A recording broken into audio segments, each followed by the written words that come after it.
السلام علیکم ورحمۃ اللہ وبرکاتہ۔ الحمد للہ رب العالمین والصلاة والسلام علی رسول کریم، اما بعد۔ محترم حاضرین، وضو کے مسائل ہم پڑھ رہے تھے۔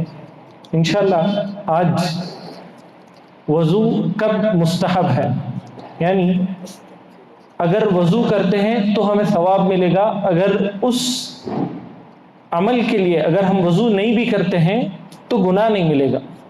لیکن رسول اللہ صلی اللہ علیہ وسلم نے ان اعمال کے لیے جو آج ہم پڑھیں گے، ان اعمال میں رسول اللہ صلی اللہ علیہ وسلم نے وضو کا خاص اہتمام کیا ہے۔ یعنی جب بھی رسول اللہ صلی اللہ علیہ وسلم کو ان اعمال کو کرنا ہوتا تو رسول اللہ صلی اللہ علیہ وسلم بغیر وضو کے نہیں کرتے، اہتمام کرتے تھے۔ حالانکہ وہ اعمال بغیر وضو کے بھی کرنا جائز ہے، لیکن رسول اللہ صلی اللہ علیہ وسلم ان کو وضو کے ساتھ ہی کیا کرتے تھے، کیونکہ اس عمل کے لیے وضو کرنا کیا ہے؟ مستحب ہے، ایک نیکی کا عمل ہے، اور اس کی ترغیب رسول اللہ صلی اللہ علیہ وسلم نے بتائی ہے۔ تو سب سے پہلا عمل جس کے لیے وضو کرنا بہتر اور افضل ہے وہ ہے اللہ کا ذکر۔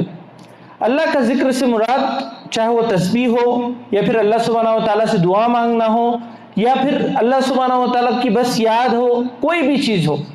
اگر ہم اللہ سبحانہ و تعالیٰ کا نام بھی اگر لینا چاہتے ہیں تو افضل اور بہتر ہے کہ ہم کیا کریں؟ وضو کر کے پھر اس کے بعد جو ہے نا اللہ سبحانہ و تعالیٰ کے ذکر کے لیے بیٹھیں۔ اللہ سبحانہ و تعالیٰ کی یاد میں اگر بیٹھنا چاہتے ہیں تو وضو کے ساتھ بیٹھیں۔ اس کی دلیل کیا ہے؟ مہاجر ابن قنفذ یہ فرماتے ہیں انہو اتى النبی صلی اللہ علیہ وسلم وہو یبول، میں رسول اللہ صلی اللہ علیہ وسلم کے پاس پہنچا اور رسول اللہ صلی اللہ علیہ وسلم اپنی حاجت پوری کر رہے تھے۔ رسول اللہ صلی اللہ علیہ وسلم اپنی حاجت پوری کر رہے تھے اور میں اس حالت میں رسول اللہ صلی اللہ علیہ وسلم کے پاس پہنچا۔ فسلم علی، اور میں رسول اللہ صلی اللہ علیہ وسلم پر سلام، یعنی رسول اللہ صلی اللہ علیہ وسلم کو میں نے سلام کہا۔ فلم یرد علیہ حتی توضع، اور رسول اللہ صلی اللہ علیہ وسلم نے اس وقت تک سلام کا جواب نہیں دیا جب تک کہ آپ نے وضو نہیں کر لیا۔ پھر اس کے بعد کیا کیا؟ ثم اعتذر الیہ، پھر اس کے بعد جو ہے رسول اللہ صلی اللہ علیہ وسلم نے ان سے معذرت چاہی، صحابی رسول سے معذرت چاہی، اور کہا انی کرہت ان اذکر اللہ عز وجل الا علی طہر یا پھر طاہرۃ۔ رسول اللہ صلی اللہ علیہ وسلم نے فرمایا کہ مجھے بالکل پسند نہیں ہے کہ میں اللہ سبحانہ و تعالیٰ کا نام لوں اور میں حالت طہر میں نہیں ہوں، یعنی پاکی کی حالت میں نہیں ہوں، یعنی وضو کی حالت میں نہیں ہوں، مجھے بالکل پسند نہیں۔ اس وجہ سے میں نے سلام کا جواب دینے میں تاخیر کی، سلام کا جواب دینے میں تاخیر کی۔ تو اس حدیث سے ہمیں صاف معلوم ہوتا ہے کہ رسول اللہ صلی اللہ علیہ وسلم کو یہ پسند تھا کہ وہ اللہ سبحانہ و تعالیٰ کا ذکر، اللہ سبحانہ و تعالیٰ کا نام لینا ہو تو رسول اللہ صلی اللہ علیہ وسلم حالت طہر میں ہوا کرتے تھے، یعنی وضو کی حالت میں ہوا کرتے تھے۔ اور اس حدیث سے سبحان اللہ کے رسول کے اخلاق دیکھیں۔ آپ صلی اللہ علیہ وسلم نے کیا کیا؟ صحابی رسول بتاتے ہیں ثم اعتذر الیہ، جیسے ہی رسول اللہ صلی اللہ علیہ وسلم حاجت سے فارغ ہوتے ہیں، آ کر ان کو وضو کرنے کے بعد پہلے معذرت کہتے ہیں، میں معذرت چاہتا ہوں، میں معافی چاہتا ہوں، آپ نے سلام کیا، میں جواب نہیں دے پایا، کیوں؟ مجھے یہ پسند نہیں ہے کہ میں بغیر وضو کے اللہ کا نام لوں۔ پہلے معذرت چاہے، پھر اس کے بعد جو ہے سلام کا جواب۔ تو اس حدیث سے ہمیں یہ ایک سبق تو ملتا ہے کہ ہمیں باقاعدہ طور پر اللہ کا ذکر کرتے وقت باوضو ہونا چاہیے، یعنی مستحب عمل ہے، لیکن اس کے ساتھ ساتھ ہمیں رسول اللہ صلی اللہ علیہ وسلم یہاں یہ بھی سکھاتے ہیں کہ سلام میں تاخیر بھی جو ہے اخلاقاً صحیح نہیں ہے، سلام کے جواب میں تاخیر بھی اخلاقاً صحیح نہیں ہے۔ اور مجھے واللہ تعجب ہوتا ہے، لوگ جو ہے جب کسی کا میسج واٹس ایپ پر آتا ہے تو عمداً جان بوجھ کر تاخیر کرتے ہیں، کیوں؟ فوراً جواب دینا پسند نہیں کرتے، ان کی شان کے خلاف۔ نعوذ باللہ، یہ کون سی فخر کی بات ہے؟ یہ کون سا آپ جو ہے نا لوگوں کو بتا رہے ہیں کہ میں بہت بزی رہتا ہوں، میں بہت بڑا آدمی ہوں؟ نعوذ باللہ، اللہ کے رسول سے زیادہ کوئی بڑے شخص ہیں، اللہ کے رسول سے زیادہ کوئی باعزت شخص ہے، اس کے باوجود بھی رسول کے اخلاق دیکھیں، رسول کے فوراً جواب دینا پسند کر رہے ہیں، اور تاخیر جب ہوتی ہے تو اعتراض کر رہے ہیں۔ تو ہمیں بھی، ہمارے سے بھی کبھی بھول چک کر تاخیر ہو جاتی ہے تو ہمیں اخلاقاً پہلے معذرت چاہنا چاہیے اور پھر اس کے بعد اس کا جو بھی ہے جواب دینا چاہیے۔ یہ ہمیں اخلاق مکمل طور پر ملحوظ رکھنا چاہیے۔ دوسرا عمل جس میں رسول اللہ صلی اللہ علیہ وسلم وضو کا خاص اہتمام کرتے وہ یہ کہ جب بھی وضو ٹوٹ جاتا رسول اللہ صلی اللہ علیہ وسلم ہمیشہ حالت وضو میں رہنا پسند کرتے تھے۔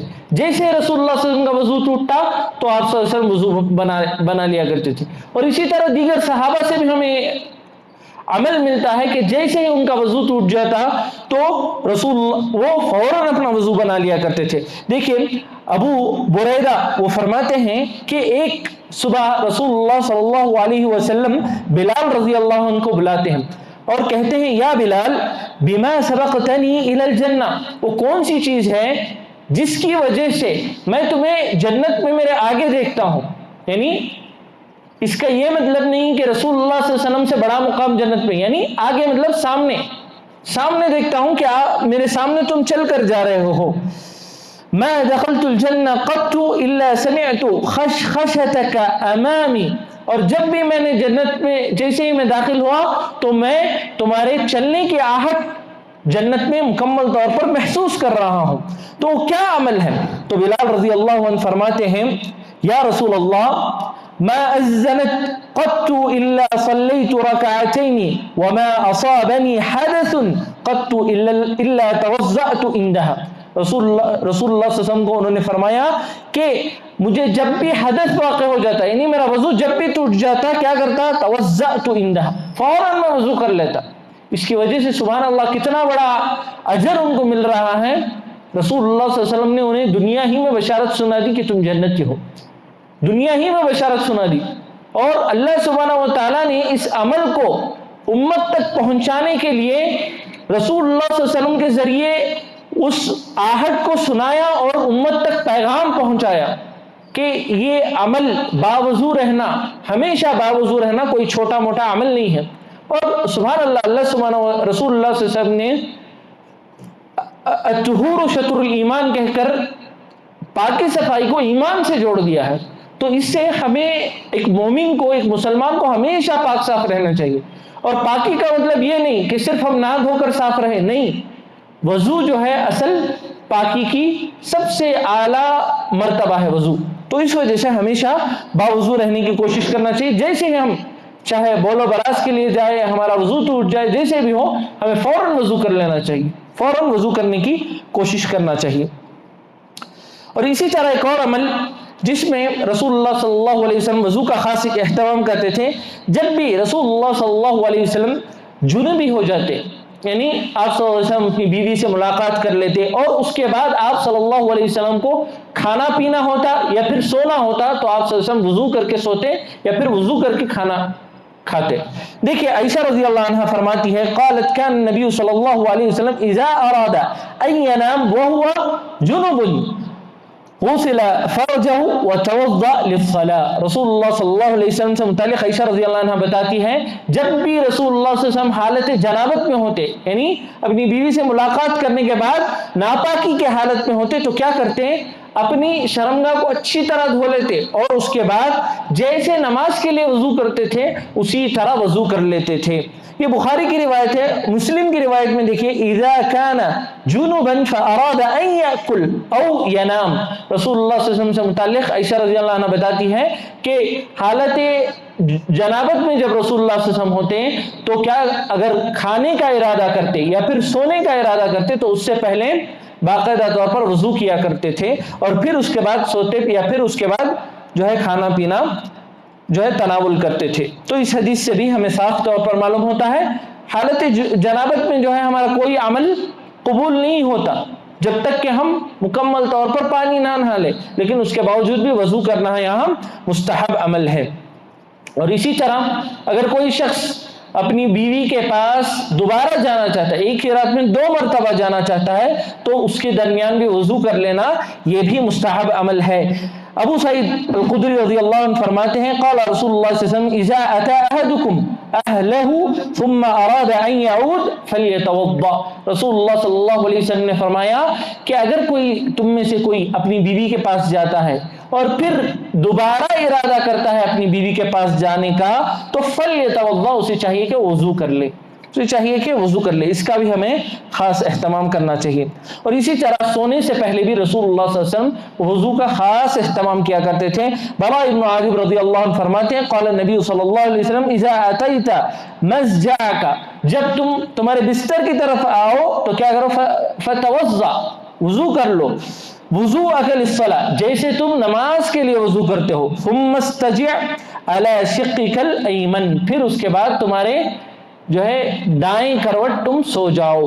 تو اس حدیث سے ہمیں صاف طور پر معلوم ہوتا ہے کہ رسول اللہ صلی اللہ علیہ وسلم خوب اہتمام کرتے تھے، جب بھی سوتے تو وضو کیا کرتے تھے۔ تو آج کل جو ہم عمومی طور پر شکایتیں سنتے ہیں کہ نیند نہیں آتی، یا پھر رات میں بار بار اٹھنے کی شکایت رہتی ہے، یا پھر جو ہے نا صبح فجر کو اٹھنے کے لیے نہیں ہوتا، یہ سب جو ہے شکایتیں ہمیں جو ملتی ہیں، اس کے لیے ایک بہترین حل کہ ہم وضو کر کے سوئیں، اور اس کے بعد دوسری چیز ذکر و اذکار مکمل اس کا اہتمام کرے۔ میرے پاس ایک شخص جو ہے شکایت لے کر آئے کہ وہ نیند کے لیے گولیاں کھاتے تھے، تو میں نے ان کو یہی صلاح دی کہ آپ وضو کر کے سوئیں، اور پھر اس کے بعد جو بھی مسائیہ اذکار ہیں، رات میں پڑھنے والے اذکار ہیں، ان کا اہتمام کریں۔ پھر انہوں نے مجھے باقاعدہ طور پر بتایا کہ اس کے بعد ان کو اس کی حاجت محسوس نہیں ہوئی۔ تو اتنی زیادہ برکتیں ہیں ان سب چیزوں میں، یہ سنتیں جو ہے نا چھوٹی چھوٹی سنتیں ہیں، اس سے ہمارا دنیاوی فائدہ بھی جڑا ہوا ہے اور اخروی فائدہ تو بہت زیادہ جڑا ہوا ہے۔ تو اس وجہ سے ان چھوٹی چھوٹی سنتوں کو سنت سمجھ کر نہیں چھوڑنا چاہیے، سنت سمجھ کر اہتمام کرنا چاہیے، سنت سمجھ کر اپنی زندگی کا حصہ بنانے کی کوشش کرنا چاہیے۔ آخر میں اللہ سبحانہ و تعالیٰ سے دعا ہے کہ اللہ سبحانہ و تعالیٰ ہمیں ان تمام سنتوں کو پڑھنے اور ہمیشہ باوضو رہنے کی ہمیں توفیق عطا فرمائے، آمین۔ وآخر دعوانا الحمدللہ رب العالمین۔